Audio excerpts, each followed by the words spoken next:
Hello transport planners and fellow transport nerds, and welcome back to Talking Planning.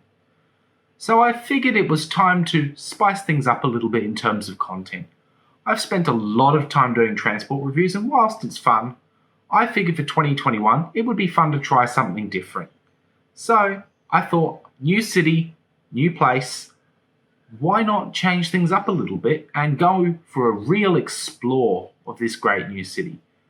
And I think today's a great chance to do that. So let's kick it off with 10 things that I like about Newcastle.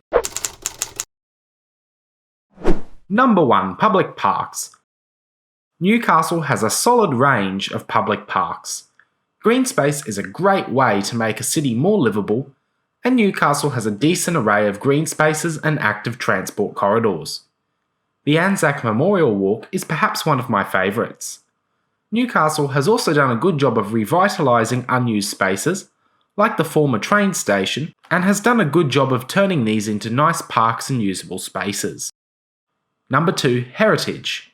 So if you're familiar with the infamous Sir Joe, former Queensland Premier, you might be aware of his tendencies to make 100-year-old buildings magically disappear in the night. Newcastle, on the other hand, seems to have paid a little more attention to preserving, but perhaps more importantly, incorporating heritage into things. Walking around town, you'll see that plenty of buildings from the 1800s and 1900s still exist, with intact facades, but in many cases housing more contemporary uses, like this signal box, which is now a restaurant. Number 3, public rejuvenation. Continuing on from heritage, I think Newcastle is learning a lot as the core economic role of the city changes. Much of Newcastle's economic function has been based on it being a coal export port for close to 200 years. As demand for minerals change, the city has evolved, and the urban centre is adapting to support more professional services, retail and apartment living.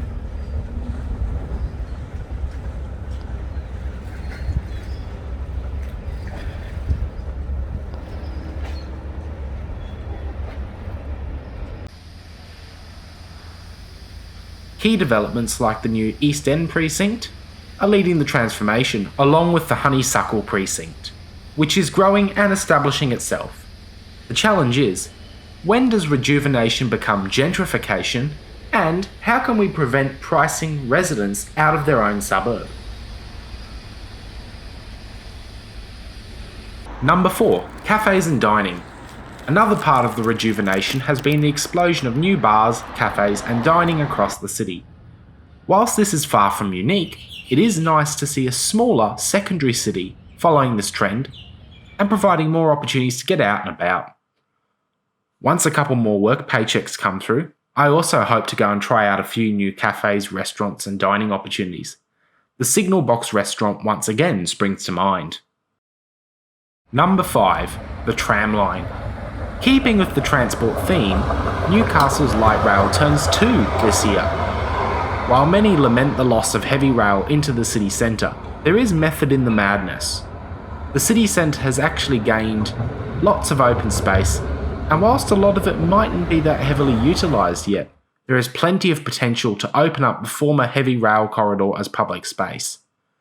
The tram has also allowed for traffic to be slowed down and wider footpaths to be built, making pedestrian movements easier. And then there's the party piece. These trams don't actually rely on overhead wires, instead using supercapacitors and flash charging at every station. Further, I have my doubts on whether the old station could have actually handled the new intercity fleet at 10 carriages without extensive modifications.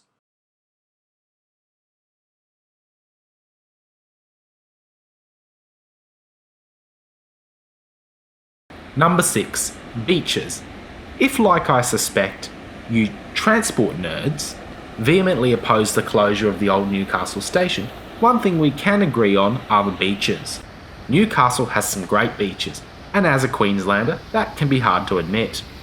But combined with ocean baths, which for the most part aren't a thing in the Sunshine State, there are lots of great coastal areas to go swimming. Just be careful, as there have been a few recent shark sightings. Number 7, access to key activity centres. So getting to key activity centres from the CBD is pretty easy. Like many planners, proximity is a key part of our housing criteria, and I picked the place I live based on my ability to get easily out and about and to make sure I don't get bored on the weekends. It should be noted that, like the rest of Australia, shopping centres and big box retail have permeated the suburbs, so don't expect to live car-free and not compromise your options. But, at the very least, I can still walk to lots of pubs and clubs and bars, and I don't have to worry about expensive taxi or rideshare fares to get home. I do still have to drive to work though. Number 8. Public transport in general. So hear me out on this one. Compared to Brisbane, services are generally less frequent, and there are lots of gaps, but for a city of 400,000 or so, it's pretty decent. Most inner suburbs are serviced every 15 minutes or so during the week, and half hourly on weekends. We've got a tram connecting the CBD, there's a cross-river ferry service, and there are 2 train networks. Now, basically the moment you leave the Newcastle local government area itself, the service quality is going to drop off. But compared to many other secondary cities in Australia, I think Newcastle fares alright.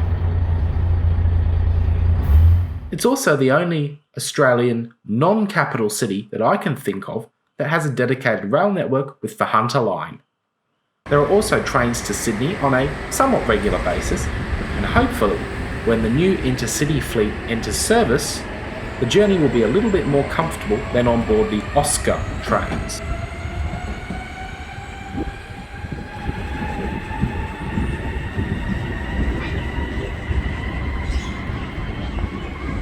Number 9. Ongoing investment. Following on from the new trains, ongoing investment seems to be a strong point for Newcastle. With many people feeling that capital cities are getting a little too crowded, Newcastle is well positioned for expansion, and that means it's got interest from lots of people. Combine that with the expansion of new industries and, of course, existing shipping and defence uses, and there is investment for future growth that many secondary cities seem to lack. Of course there's room for improvement, but that will come in a future video. Number 10. Onward Connections. Lastly, if for some reason you don't like Newcastle, you can leave. Newcastle has decent onward road, rail and air connections to key destinations. Sydney is about 2 hours by road and 2.5 hours by train, and you can fly to Brisbane and Melbourne quite frequently, as well as fly on to other regional New South Wales destinations and Canberra. And surprisingly, COVID-19 seems to have actually helped Newcastle establish improved air travel frequencies, with QantasLink upgauging some services to the Boeing 717 and new routes opening up over the last few months. And there we have it. That was 10 things that I like about Newcastle. And as always, if you've enjoyed today's video, why not give it a like, give it a thumbs up, and if you haven't subscribed to this channel already, make sure to do that while you're there too. So as always, thank you for joining me on Talking Planning, and I will see you again soon.